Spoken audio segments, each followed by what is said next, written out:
Hello, everyone. I'm pleased to be here welcoming the Assistant Secretary General of the UN, Thomas Gass. Pleasure to have you here. Thank you. Now we want to talk about something really important. Nowadays, everyone is talking about partnerships. Partnerships is such a buzzword, and everyone is saying, yeah, we need to build partnerships. That's the way to achieve the sustainable goals, and that's the way to go forward. But let's talk about something more deeper. What about how can we actually be sure that we're having some good partnership? What does it mean to have a great partnership? How we can say that we achieve a partnership to actually get to the goal of the SDGs? Thanks. It's a really good question because the Sustainable Development Goals are so ambitious, so comprehensive that obviously no one can achieve them alone. So it seems kind of trivial. We need partnerships. Then there's the whole interconnectedness. So the Sustainable Development Goals are about bringing themes together. They're about reaching across countries, etc. So again, the reflex is partnerships. But what is it that does these partnerships need to be really able to deliver? Well, firstly, I believe they have to be deliberate. It's not a partnership by chance. It needs to be a partnership that actually chooses one of the 169 targets and decides that it's going to help to push the needle on that target. So not just say, oh, we're going to do a partnership on SDGs, but actually be very specific. To do what? To change which target, which indicators? How are we going to measure whether we are moving forward on delivering the outcomes against those targets? And then I would say we need to apply a couple of quality criteria. And those quality criteria, they're related to the changes in paradigm, the philosophy that underpins the Sustainable Development Goals. Firstly, are we shifting the accountability from an accountability that's from the receiving to the donor, from the south to the north, to an accountability of the state to its people? So the very technical, very practical question is, are we strengthening the relationship between duty bearers and rights holders through our partnership? First, very important question. Second question, are we really working in an integrated fashion? Or are we just going down in our silo? Because, you know, as the proverb goes, you don't give a man a fish and feed him only for a day. You teach him to fish so that he is fed for the whole lifetime. Well, the truth is, the man already knows how to fish. But there's no more fishes in the lake because there's poison coming down the river from a gold mine that is exporting, gold to the other side of the world. And the lake is shrinking because of climate change, and the local food market has collapsed because of cheap food that's being dumped there. You see, everything is interconnected. So we have to ask ourselves in our partnerships, are we really working with these interconnections, with this policy coherence? And then the third really, really important question is, are we leaving anyone behind? Do we even know who the most vulnerable people are in the context in which we are working? Have we asked ourselves who these vulnerable people are and what kind of risks they are facing, whether economic, social, environmental, political risks?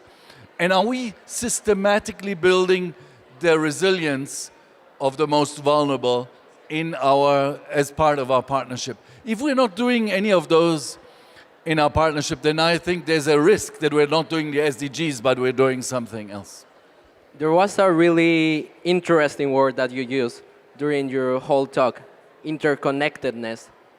So if we talk about interconnectedness, it means how each one is affected by all the global problems that we have. So in that sense, how can we make sure that not only the people working in the development field, but a normal citizen is aware about the SDGs and also can contribute in this partnership. How are we going to make partnerships with the people who are currently not aware of the existence of the SDGs? Well, we have to talk about it, and we have to talk about it in terms that everyone can understand. We have to tell the people out there, hey, we have found the missing piece of our globalization puzzle. Huh? We now know we have a vision for our globalization.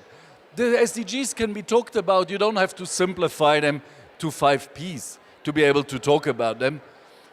Because each one of the targets is very specific and means something to people out there.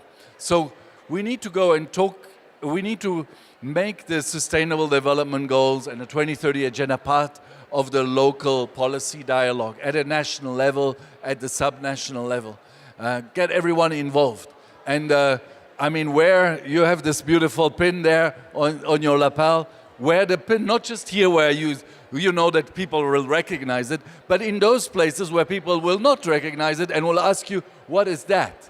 You know, and then you can explain it. And if you don't know how to explain it the first time, practice again, you know, and then you'll spend your day explaining to people around you and who are not from this conference about the Sustainable Development Goals and what they mean to us. And my last question is, you were talking about leaving no one behind. How can we make sure that these no ones, these people who are not being currently taken into account, come into a visibility stage for the government and that they are part of the local implementation plan? We have to make sure that everyone understands that doing the Sustainable Development Goals without prioritizing those furthest behind is not doing the Sustainable Development Goals. Because the promise to leave no one behind is fundamental to the 2030 Agenda. Interestingly, the Global Partnership on Effective Development Cooperation, this big association of countries and institutions doing development cooperation, actually in their Nairobi outcome document in December last year, the phrase leaving no one behind comes 20 times in that document. So at least the agencies involved in development cooperation, they are starting to get it. But it must be much more than just a phrase. It must really be part of every strategic planning process. And I would even say it needs to be the first step of every strategic planning process. Whether it's at a national level, whether it's in development cooperation, we should always ask ourselves who are the most vulnerable in our context and why are they vulnerable. And then we start from there, you know. Whether you do a small enterprise, whether you have a big project, a big company, just think about where are the people with vulnerabilities in our environment.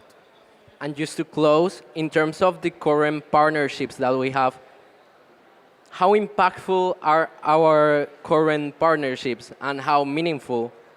Are we in a good way to achieve the SDGs? Are we having enough meaningful partnerships, or we're still lacking a little bit? I think we need many more. But you see, and this is another change with the 2030 Agenda. When we did the Millennium Development Goals, it was all about control and coordination. But the Sustainable Development Goals must be about mobilization and about empowerment. And if we do that, then, you know, let as many partnerships grow and thrive out there as long as they apply these quality criteria that we just discussed. Thank you. Thank you very much. We were here with Thomas Gass talking about partnerships for the Sustainable Development Goals.